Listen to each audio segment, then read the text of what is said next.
Hey everybody, Playtender Guy here, and today I've been running, jumping and beating up bad guys to bring you my review of Mirror's Edge Catalyst. But does this reboot keep the faith, or does it miss a jump? Let's find out. Hey, for you who may not know, Mirror's Edge was a 2008 release by Dyson EA, and it was something really rather different. It was a first-person game which focused more on parkour, and while the game did have some glaring faults, it was something really special. And it was an epitome of a flawed gem, and ever since then many fans have been excited for a sequel, and here it is. While technically it isn't a sequel, Catalyst is a reboot of the 2008 game following the story about the main character Faith as she's released from prison and joins up with a team of runners. Think a mix of postmen and burglars and you've got an idea, to try and overthrow an evil corporation who rules the City of Glass.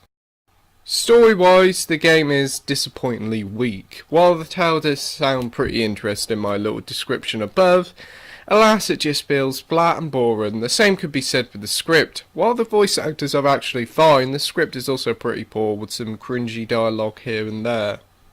But enough moaning, let's talk about the positives of the game. The first person parkour is literally breathtaking. When you first start the game, it teaches you the basics of the game by doing some pretty cool jumps and manoeuvres, but as the game plot goes on you'll be going to different bigger places doing some death-defying jumps across buildings and running away from the authorities.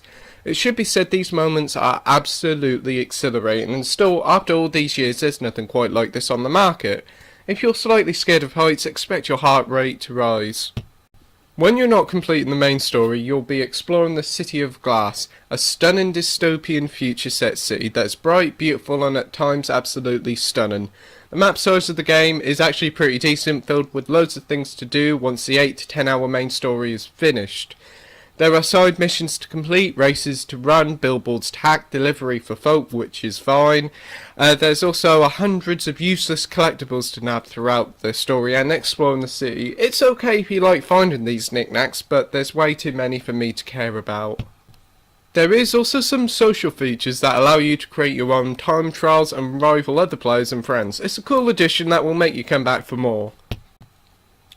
New for Catalyst is the upgrade tree, which grants Faith new and more powerful abilities when she levels up or completes a certain mission. Some of these upgrades don't actually feel like upgrades, like the ability to soften your landing by rolling to the ability to quick turn. But the all new mag rope, which acts as a high-tech grappling hook that allows you to access new parts of the city, is well worth unlocking and probably the only decent upgrade in the game. As great as all the running, jumping, side quests and exploring is, Mirror's Edge suffers from one big Achilles heel: the combat. When you're playing the game, the momentum you have while running around the City of Glass is tremendous, but when a load of goons pop up, all that momentum disappears as you have to stop and fight these guys. You can get away with running away from these goons, but during the main game there are parts where you have to defeat all the enemies before you progress. The combat revolves around you punching, kicking and dodging, though there are some fancy moves you can pull off by jumping off an obstacle and punching or kicking an enemy. But the enemies are all quite basic and samey. You have the normal goon with a melee weapon, one you have to dodge to attack, one with a gun and a couple of others, and that's about it. Now we've talked a fair bit about the game, it's time to wrap up this review with a conclusion and put a big number on it.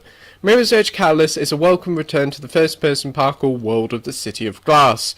And while this isn't a game for everyone, those who have played this game will enjoy something that's completely different to anything else on the market. And while the combat is pretty rubbish and the story is disappointing, Mirror's Edge Catalyst is certainly an experience that people should try. The game gets an 8 out of 10 with a title of great.